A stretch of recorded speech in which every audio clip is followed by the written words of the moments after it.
Hello students, good morning.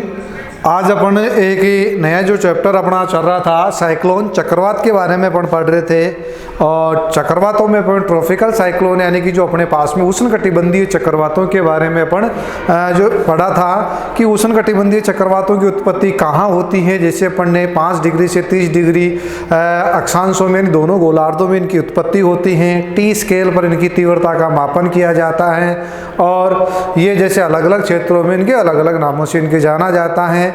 इनकी विशेषताओं के बारे में अपन ने पढ़ा। तो आज अपन जो है टाइप ऑफ जो ट्रॉपिकल साइक्लोन है यानी कि अपन उष्णकटिबंधीय चक्रवातों के प्रकार के बारे में पढ़ेंगे कि उष्णकटिबंधीय जो चक्रवात हैं वो कौन कौन से होते हैं, कितने प्रकार के होते हैं, उनका डिवाइडेशन किस आधार पर किया गया है। तो इनका जो वर्गीकरण किया गया, उनको डिवाइडेशन किया गया वो तीव्रता के आधार पर, इनका जो आकार है उसके आधार पर और इनके जो स्वभाव है, साथ ही इनको जो विनाशकारी जो परिघटना है, विनाशकारी घटना है, उस घटना के आधार पर इन चक्रवातों को मुख्य रूप से 3 भागों में बांटा गया है। 3 भागों में बांटा गया है। यानी अपन टाइप ऑफ जो ट्रॉपिकल साइक्लोन की बात कर रहे हैं कि इनका जो डिवाइडेशन जो है मुख्य रूप से इनकी जो विशेषताएं होती हैं ये भयंकर होते हैं, शक्तिशाली होते हैं और जिन क्षेत्रों में आते हैं वहाँ पर जन और धन की अपार जो है क्षति होती हैं। तो उनके बारे में अपन पढ़ रहे हैं कि इनका जो वर्गीकरण हुआ वो तीव्रता के आधार पर, आकार के आधार पर, इनके स्वभाव और उनकी जो विनाशकारी जो घटनाएं हैं उनके आधार पर इनको 3 भागों में बांटा गया है। फर्स्ट अपने पास में है उष्णकटिबंधीय विक्षोभ। यानी कि पहला अपने पास में आ रहा है उष्णकटिबंधीय विक्षोभ। यानी कि ये जो उष्णकटिबंधीय जो विक्षोभ हैं ये किस प्रकार के अपने पास में उष्णकटिबंधीय चक्रवात हैं। पहले इनकी जो उष्णकटिबंधीय विक्षोभ हैं वो कहाँ उत्पन्न होते हैं, कहाँ इनकी उत्पत्ति होती है। तो उष्णकटिबंधीय जो अपने पास में जो विक्षोभ हैं वो भूमध्य रेखीय जो न्यून दाब की पेटी होती है वहाँ पर स्थित रहते हैं। यानी वहाँ पर इनका जो उनकी उत्पत्ति होती है और इनमें जो हवा चलती है, यानी जैसे अपने साइक्लोन के बारे में पढ़ा कि साइक्लोन में जो केंद्रीय भाग में जो उनका केंद्रीय भाग होता है वो न्यून दाब का क्षेत्र बना हुआ न्यून दाब पाया जाता है। केंद्र से बाहर की ओर अपन जाते हैं, यानी जो ही अपन ये जो अपना केंद्र है, केंद्र से अपन बाहर की तरफ जाते हैं तो वायुदाब क्या होता जाता है, बढ़ता जाता है। और सेंट्रल पॉइंट में क्या होता है, वायुदाब न्यून होता है यानी कम पाया जाता है, जिससे कि जो बाहर की हवाएं सारी वहां पर आगे बाउंडरिड्स का रूप ले लेती हैं और एक भयंकर जो गर्त या भयंकर एक तूफान सा आता है। तो उष्णकटिबंधीय जो उष्णकटिबंधीय जो विक्षोभ है उनका जो न्यून दाब भूमध्य रेखीय न्यून दाब की जो पेटी है वहां पर स्थित होते हैं। इनमें जो हवाएं चलती है वो पूर्व से पश्चिम की ओर चलती है। किधर चलती है, पूर्व से पश्चिम की ओर हवाएं इनमें चला करती हैं, जो कि भूमध्य रेखा के 5 डिग्री से 30 डिग्री, यानी जो कि भूमध्य रेखा के 5 डिग्री से 30 डिग्री उत्तरी और दक्षिणी गोलार्धों के मध्य सागरीय भागों पर विक्षोभ उत्पन्न करती हैं। यानी जो पूर्वी हवाएं जो चल रही हैं, पूर्व से पश्चिम की तरफ जो हवाएं चल रही हैं वो भूमध्य रेखा पर, और उनकी जो स्थिति है 5 से 30 डिग्री दोनों गोलार्धों में, उत्तरी गोलार्धों और दक्षिणी गोलार्धों में। कहाँ पर, सागरों में। कहाँ पर, सागरों पर जो है मध्य जो सागरीय जो भाग होते हैं वहाँ पर विक्षोभ उत्पन्न करने का काम करती हैं। जो ये मध्य महासागरीय क्षेत्रों पर जो विक्षोभ उत्पन्न करती हैं उन लहरों को, उन हवाओं को पूर्वी हवाओं के नाम से उनको जाना जाता है। पूर्वी हवाओं के नाम से उनको जाना जाता है। यानी कि जो अपने पूर्वी हवाएं चल रही है, पूर्व से पश्चिम की तरफ इस उष्णकटिबंधीय विक्षोभ में जो हवाएं चल रही हैं वो सागरीय भागों पर, क्योंकि साइक्लोन की उत्पत्ति कहाँ होती है, सागरों पर होती है, और तट स्तर भाग पर जाती है वो क्षीण हो जाते हैं, कमजोर हो जाते हैं, या अपन कह सकते हैं कि वो समाप्त ही हो जाते हैं, यानी कि उनकी गति धीमी हो जाती है। तो ये महासागरों पर जब उत्पन्न होते हैं और ये जो उत्पन्न करने वाली लहरों को, तरंगों को, हवाओं को पूर्वी हवाओं के नाम से उनको जाना जाता है। अब बात आती है इन जो हवाओं की जो गति होती है, इन हवाओं की गति 300 किलोमीटर से 500 किलोमीटर प्रतिदिन होती है। प्रति हावर्स नहीं, प्रतिदिन होती है। एक दिन में ये अपने 300 से 500 किलोमीटर तक दूरी तय करते हैं। यानी अपन कह सकते हैं कि ये स्लो स्पीड से चलती है, मंद गति से चलती हैं। इनका जो क्षेत्र होता है विस्तृत होता है, बड़े क्षेत्र में चक्रवात या विक्षोभ आते हैं और कहीं पर ये 1-2 दिन तक रुक जाते हैं, जिनसे कि वहाँ पर ये वर्षा होती है। ये आगे उसके बाद में अपन जो बात करें कि जो उष्ण कटिबंधीय जो विक्षोभ है, इनकी उत्पत्ति के बारे में अलग अलग जो विद्वान हैं वो ये कह रहे हैं कि जो इनकी जो उत्पत्ति हो रही है, इनकी जो उत्पत्ति होती है वो मानसून अभिसरण, यानी जहां से प्रदेश, यानी जहां से मानसून का प्रादुर्भाव होता है, जहां से मानसून की हवाएं उठकर अन्य क्षेत्रों में जाती हैं, मानसून अभिसरण प्रदेशों से इनकी उत्पत्ति को माना गया है। यहाँ पर अपन उष्ण कटिबंधीय साइक्लोन के बारे में, जो हिंद महासागर में जो दक्षिणी हिंद महासागर है वहाँ से जो मानसून की हवाएं उठकर बंगाल की खाड़ी या होते हुए जो अन्य क्षेत्रों में उत्पन्न होती है, उस जगह को अपन मानसून अभिसरण प्रदेश के नाम से उसको जाना जाता है। तो वहाँ से इस अपने पास में जो उष्ण कटिबंधीय विक्षेपों की उत्पत्ति अनेक विद्वान मानते हैं, और साथ ही ये मानते हैं कि इनके जो क्षेत्र में व्यापारिक और मानसूनी पवनों का अभिसरण होने से, यानी कि साथ में जो ही उत्पत्ति होती है उष्ण कटिबंधीय चक्रवातों में विक्षोभ में मानसून और व्यापारिक पवनों का अभिसरण होता है, और इनसे क्या होता है, वायुमंडल में विक्षोभ उत्पन्न होता है, जिससे कि ये अपने उष्ण कटिबंधीय चक्रवात आगे की ओर चलना प्रारंभ कर देते हैं। यानी उष्ण कटिबंधीय विक्षोभ हैं वो आगे क्षेत्रों की ओर बढ़ना प्रारंभ कर देते हैं। यानी कि अब उसके बाद में अपन बात कर रहे हैं कि महासागरीय भूभाग पर व्यापारिक पवनों तथा विषुवत रेखीय पूर्वी पवनों की लहर द्रोणियां पाई जाती हैं। ये धरातल के वायुदाब के अलावा उच्च वायुमंडल में, यानी धरातलीय वायुदाब के अलावा उच्च वायुमंडल में भी, यानी धरातल से ऊपर की तरफ भी एक गर्त के रूप में वहाँ पर एक इडल्स यानी कि भंवर, यानी कि अपन कहीं गर्त वाला न्यून दाब का क्षेत्र बना लेते हैं, जिससे कि एक वायुमंडल में विक्षोभ भंवर उत्पन्न होता है और उष्ण कटिबंधीय चक्रवात आगे बढ़ने लग जाते हैं। विस्तृत क्षेत्र में ये आगे की तरफ गति करते हैं। कौन सी लहरों के कारण? पूर्वी जो लहरों के कारण, क्योंकि हवाएं किस तरफ चलती है? पूर्वी लहरों के अनुसार। इनमें भी इनको और ज़्यादा डिफाइन करने के लिए अपने पास में एक जो विद्वान है रील ये कह रहे हैं कि इनकी जो सीमा है वो 11 किलोमीटर तक होती है। यानी कि उष्ण कटिबंधीय विक्षोभ की जो सीमा है, दायरा है, वो जो क्षेत्र है कितना है? 11 किलोमीटर तक होता है। छोटा होता है और वी आकार का होता है, छोटा होता है और वी आकार का होता है। यानी इनकी आकृति कैसी हो रही है? वी आकार की जो अपनी वैली होती है, घाटी होती है, ABCD अपने का वी होता है, उस प्रकार की इनकी उष्ण कटिबंधीय विक्षेपों की क्या होती है? आकृति होती है। और इनका जो प्रभाव है वर्षा की मात्रा पर पड़ता है। यानी कि रील के अनुसार क्या कह रहा है कि इनका जो प्रभाव है, उष्ण कटिबंधीय जो विक्षोभ है, जो अपना ट्रॉपिकल जो अपने पास में साइक्लोन का पहला टाइप है, पहला प्रकार है, उनका जो प्रभाव है वो किस पर पड़ता है? वर्षा की मात्रा पर पड़ता है। यानी कि जैसे भूमध्य रेखा के उत्तर में, यानी कि रील क्या कह रहे हैं कि भूमध्य जो अपनी विषुवत रेखा है, उस भूमध्य रेखा के उत्तर में जो अपने कैरिबियन द्वीप समूह है, या अपन कह सकते हैं कि वेनेजुएला के ऊपर, वेनेजुएला कौन से महाद्वीप में है? दक्षिण अमेरिका जो महाद्वीप है उसके ऊपर की तरफ एक जो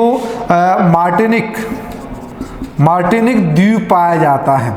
इस मार्टिनिक द्वीप में अगस्त का जो महीना होता है, उस अगस्त के महीने में भारी वर्षा होती है। या अपन कह सकते हैं कि उष्ण कटिबंधीय विक्षोभ हैं, उनके जो वी आकार होता है, छोटा होता है, वर्षा की मात्रा इनसे क्या होती है? प्रभावित होती है। और जो अपने मार्टिनिक द्वीप है वहाँ पर अगस्त के महीने में वर्षा होती है। इसके अलावा जो हवाई द्वीप समूह है, हवाई द्वीप समूह है, भारत है, उसके अलावा अपने पास में जो कैरेबियन द्वीप समूह हैं, उत्तरी अटलांटिक महासागर हैं, यानी उत्तरी अटलांटिक महासागर हैं, अपना उत्तरी जो प्रशांत महासागर का जो दक्षिणी भाग है वहाँ पर इस प्रकार की जो है पूर्वी जो अपने पास में या अपने इस प्रकार के जो विक्षोभ आते हैं, इस प्रकार के विक्षोभ आते हैं, यानी उष्णकटिबंधीय विक्षोभ आते हैं। इसीलिए किनके कारण चाह रहे हैं? पूर्वी हवाओं के कारण से। किनके कारण से आते हैं? पूर्वी हवाओं के कारण से आते हैं। इस वजह से इनको पूर्वी लहरें भी कहते हैं, यानी इस वजह से इनको किस नाम से जाना जाता है? पूर्वी लहरों के नाम से इनको जाना जाता है। और इन पूर्वी जो लहरें हैं उन्हीं को न्यूगिनी में फ्रीमैन जो है लहरों के या लहरें भी इनको कहा जाता है। कई बार अपने नेट के जो अपना नेशनल रिजर्व टेस्ट लगता है उसमें भी ये कहा गया है कि पूर्वी जो लहरें हो हैं उनको जो न्यूगिनी में किस नाम से जाना जाता है, तो उनको किस नाम से? फ्रीमैन के नाम से उनको जाना जाता है।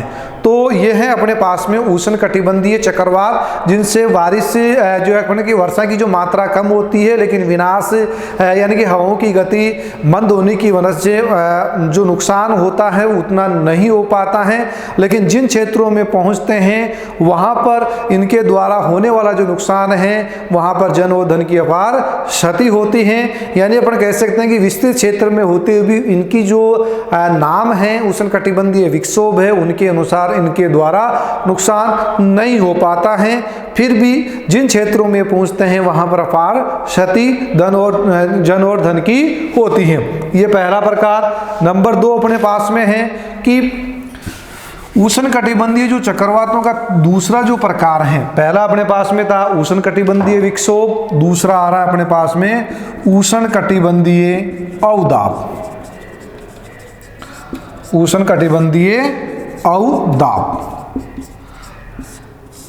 इस प्रेशर वाला अपन बात कर रहे हैं ट्रॉपिकल कैंसर में कि ये एक से अधिक जो समदाब रेखाएं होती हैं।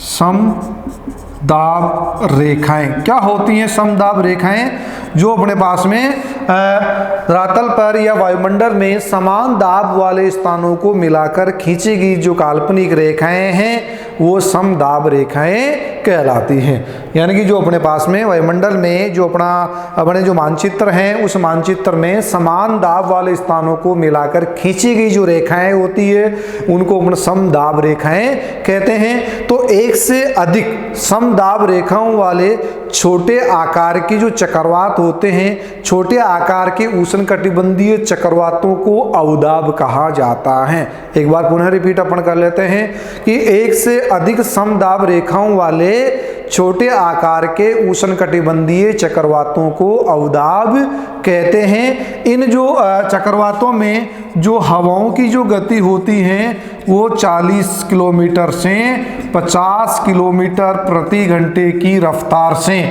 प्रति घंटे की रफ्तार से इनमें हवाएं चलती हैं। और साथ ही इनमें हवाएं जो चलती हैं उनकी जो है अपन कहें कि जो इनमें जो हवाएं 40 से 50 किलोमीटर प्रति घंटे की रफ्तार से चलती हैं उनकी गति और दिशा अनियमित होती है। उनकी गति और दिशा दोनों ही क्या होती हैं? अनियमित होती है। और कभी कभी ये कई दिनों तक किसी स्थान पर रुक जाते हैं और वहाँ पर ये वर्षा भी करते हैं। साथ ही इन जैसे अपने उष्णकटिबंधीय जो विक्षोभ है उनकी उत्पत्ति मानसूनी अभिसरण प्रदेश से होती है, वैसे ही अपने पास में उष्णकटिबंधीय जो अवदाब हैं उनकी जो उत्पत्ति होती है वो जैसे आपने नाम सुना होगा ITCZ, अंतरा अभिसरण कटिबंधीय जो अपने पास में क्षेत्र होता है। यानी कि जो आपने नाम सुना होगा अंतरा उष्ण कटिबंधीय अभिसरण जो क्षेत्र होता है वहां से अपने पास में उष्ण कटिबंधीय चक्रवातों की उत्पत्ति होती है, न कि व्यापारिक जो पवनों के द्वारा इनकी उत्पत्ति नहीं होती है। व्यापारिक जो पवने होती हैं उनके द्वारा उनकी उत्पत्ति नहीं होती है। किससे होती है? ITCZ वाला जो अपने पास में अंतरा उष्ण कटिबंधीय अभिसरण क्षेत्र जो होता है, जो भूमध्य रेखा के पास में जो मानसूनी क्षेत्र न्यून दाब का क्षेत्र बनता है, जहां पर आर्द्रता अधिक पाई जाती है, इस वजह से वहां पर रुक रुक कर बारिश की जो बौछारें होती हैं, वहां से अपने पास में उष्ण कटिबंधीय अवदाब वाले जो चक्रवात होते हैं उनकी क्या होती है? उत्पत्ति होती है। साथ ही इन चक्रवातों के द्वारा भारत और उत्तरी ऑस्ट्रेलिया में गर्मियों के दिनों में ये इस क्षेत्र को प्रभावित करते हैं। इनमें जो दाब प्रवणता है वो कम पाई जाती है, यानी उष्ण कटिबंधीय अवदाब वाले जो चक्रवात हैं, उष्ण कटिबंधीय चक्रवात जो सेकंड टाइप का है उसमें दाब प्रवणता कम पाई जाती है और इनका आकार भी V आकार का होता है। इनका जो आकार V आकार का होता है उससे ये अपने जिन क्षेत्रों में पहुंचते हैं वह भयंकर तबाही और प्रलय मचाने का काम करते हैं। इन क्षेत्रों में इनकी जो उत्पत्ति वाला जो समय है, जो अपने उष्ण कटिबंधीय अवदाब जो चक्रवात उत्पन्न होते हैं वो मध्य जून से मध्य जुलाई के मध्य इनकी उत्पत्ति होती है।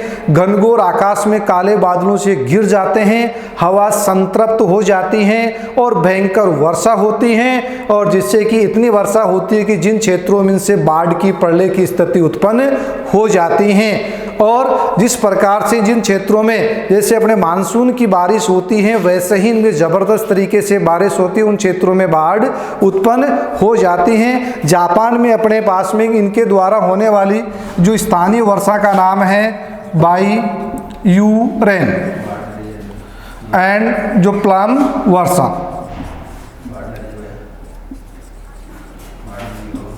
ये जो है इसी अपने उष्ण कटिबंधीय जो अवदाब जो वाला जो क्षेत्र है, चक्रवात हैं, उसके द्वारा होने वाली वर्षा का ही एक रूप है, जो कहाँ पर अपने पास में जापान में जो वहाँ की स्थानीय मानसूनी वर्षा होती है बाईयूरेन एंड प्लम जो वर्षा है उसके द्वारा। यह था अपना टाइप ऑफ सेकंड साइक्लोन और अपने ट्रॉपिकल साइक्लोन का। थर्ड नंबर अपने पास में है उष्ण कटिबंधीय झंझावात या तूफान।